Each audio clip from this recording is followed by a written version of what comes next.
बाप और बेटी का रिश्ता बेहद ही खूबसूरत माना जाता है, लेकिन तेलंगाना के हैदराबाद से जो खबर निकल करके सामने आ रही है वो काफी निंदनीय है और काफी चौंकाने वाली है। आप जब इस खबर को सुनेंगे तो शायद आप शर्मसार हो जाएंगे और आप ये सोचने लगेंगे कि कोई इंसान इस तरह की हरकत कैसे कर सकता है। स्क्रीन पर आपको एक शख्स की तस्वीर दिखाई दे रही है। ये शख्स जो आपको दिखाई दे रहा है, इसका नाम नरेश है। उम्र इसकी 35 साल है। ये शराबी होता है, बार बार शराब पीता है और पोर्नोग्राफी की लत होती है। अश्लील वीडियो देखना इसका काम होता है। और फिर क्या था, एक दिन शराब के नशे में ये, चूंकि एक शराबी भी था, पोर्नोग्राफी का लत भी था, ऐसे में अपनी 12 साल की बच्ची को लेकर के ये घर से निकलता है और ये कहकर के निकलता है कि चलो तुम्हें तुम्हारी माँ के पास लेकर के चलते हैं, क्योंकि वो बच्ची अपनी माँ से मुलाकात करना चाहती है। ये लोग जो है एक इलाके से हैदराबाद पहुंचे हुए होते हैं और वहां रुकते हैं। इस दरमियान उसकी बच्ची ये कहती है कि मुझे माँ के पास जाना है। माँ के पास ले जाने के बहाने ये इंसान नरेश अपनी बेटी को, जिसकी उम्र महज 12 साल है, उसे लेकर के पास के एक जंगल में चला जाता है। वहां ले जाकर के अपनी बेटी के साथ बलात्कार करने की कोशिश करता है। जब वो बच्ची इस चीज का विरोध करती है, तब ये इंसान और भी हैवान बन जाता है और उसके बाद अपनी बेटी को जमीन पर धक्का देकर के गिरा देता है, जिससे उसे गहरी चोट लगती है। उसके बाद ये रुकता नहीं है, बल्कि उसे मारना शुरू करता है और फिर पास से पत्थर को उठा करके लाता है और अपनी बेटी को कुचलने लग जाता है। इतना ही नहीं करता है, फिर उसके बाद अपनी बेटी को बार बार देखता है, बार बार बैठ करके अलग अलग तरीके से उसे जो है कहा सकता है एक तरह से जांचने की कोशिश करता है कि कहीं वो जिंदा तो नहीं। उसे मार देता है और मारने के बाद फिर घर लौट करके अपनी पत्नी को खबर देता है कि अपनी बेटी जो 12 साल की बच्ची है वो खो गई है, वो गायब हो गई है। पुलिस प्रशासन को इस पूरे मामले की शिकायत दी जाती है। पुलिस प्रशासन इस पूरे मामले की जांच पड़ताल शुरू करती है। उसके बाद जो खुलासा होता है वो काफी चौंकाने वाला होता है। इस पूरे मामले का खुलासा सीसीटीवी फुटेज से होता है, जब लगभग 10:30 बजे के आसपास ये शख्स, चूंकि जब डेड बॉडी रिकवर होती है उसके बाद पुलिस प्रशासन जंगल में पुलिस डेड बॉडी रिकवर होती है, उसके बाद पुलिस प्रशासन जांच पड़ताल शुरू करती है। जांच पड़ताल में ये मालूम चलता है कि जिस वक्त इस बच्ची का कत्ल हुआ था, लगभग जो टाइमिंग थी, उसी वक्त ये जो इंसान है अपनी बेटी को लेकर के एक बाइक पर जंगल की तरफ निकला था और सीसीटीवी फुटेज में कैद हो जाता है। वापसी में जब ये घर आता है तब उसकी बेटी इसके साथ नहीं होती है और पुलिस को इस पर शक होता है और फिर कानूनी कार्रवाई शुरू होती है।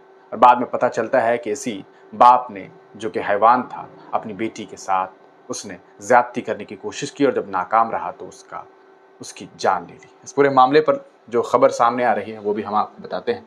आप देख सकते हैं कि तेलंगाना में एक पिता ने 12 साल की बेटी को मार डाला। ये घटना बेहद चौंकाने वाली है। पिता शराबी और पॉर्न देखने का आदी था, बेटी के साथ रेप करने की कोशिश कर रहा था। बेटी ने जब इस पूरे मामले का विरोध किया तो पत्थर से कूच करके इसकी जान ले ली। जानकारी के मुताबिक फैमिली मूल रूप से महबूबाबाद जिले का रहने वाला है। 15 दिन पहले ही ये लोग जो है हैदराबाद के मियाँपुर आए थे। पुलिस ने जानकारी दी कि तेलंगाना में एक पॉर्न एडिक्ट शराबी पिता ने बलात्कार का विरोध करने पर अपनी 12 वर्ष की बेटी की कथित तौर पर हत्या कर दी।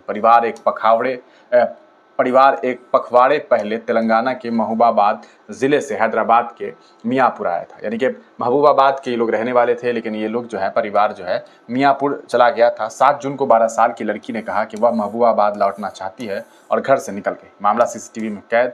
पुलिस ने बताया कि उसके पिता ने उसे सुबह करीब 10 बजे एक स्थानीय किराने की दुकान से उठाया और कहा कि वह उसकी मां के पास ले जाएगा, मगर पिता उसे जंगल में ले गया। ये पूरा मामला सीसीटीवी कैमरा में कैद हो गया। पुलिस ने बताया कि सीसीटीवी फुटेज में उसे लगभग 10:02:50 बजे एक सुनसान इलाके में पार्क करते हुए उसे क्षेत्र के अंदर ले जाते हुए देखा गया। उसने कथित तौर पर उसके साथ बलात्कार करने की कोशिश की। 12 साल की बच्ची चिल्लाई और अपनी मां को बताने की धमकी दी।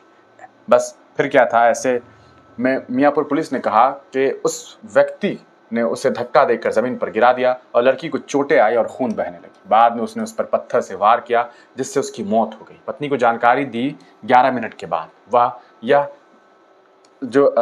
जांचने के लिए वापस आया कि क्या वह मर चुकी है। फिर वह घर गया और अपनी लाल शर्ट को सफ़ेद शर्ट से बदल लिया और अपनी पत्नी को फ़ोन करके ये जानकारी दी कि बेटी गायब हो गई है। पुलिस ने कहा कि उसी दिन व्यक्ति ने गुमशुदगी की शिकायत भी पुलिस डिपार्टमेंट में दर्ज की और लगभग एक सप्ताह बाद 13 जून को मियाँपुर के जंगल में एक छत विछत शव मिला। पुलिस ने जांच शुरू की और सीसीटीवी फुटेज के आधार पर सुराग लगाया, जिसमें आदमी अपनी बेटी के साथ जंगल में प्रवेश करते हुए देखा गया और अकेले लौटता हुआ दिखाई दिया। उसने अपनी बेटी की हत्या करना कबूल कर लिया और बाद में उसे गिरफ्तार कर लिया गया। एसीपी नरसिम्हा राव ने कहा कि पिता ने अपनी मूल आदिवासी निवास स्थान में एक बुजुर्ग के सामने अपनी बेटी की हत्या करने की बात भी कबूल ली थी। शायद उस वक्त वो शराब पी रहा होगा और उसने इस बात को कबूल कर ली थी और उसे आत्मसमर्पण करने की सलाह भी दी गई थी। लगभग उसी समय पुलिस ने उसकी बेटी की हत्या के साथ उसकी भूमिका का संदेह किया और उसके बाद इस शख्स को गिरफ्तार किया। ऐसे प्रकरण को आप किस तरह से देखते हैं? यकीनन जिस तरह के एडिक्शन, इसलिए शराब, ये पोर्नोग्राफी, ये तमाम जो चीज़ें हैं, वो समाज के लिए कितनी कहा सकता है कि बहुत ज़्यादा नेगेटिविटी इससे सामने आती है और इसका नतीजा आप इस तरह से देख सकते हैं कि नरेश जैसा व्यक्ति अपनी बच्ची को भी नहीं छोड़ता है। इस पूरे प्रकरण पर आप क्या कुछ सोचते हैं? अपनी राय कमेंट सेक्शन में ज़रूर दीजिएगा।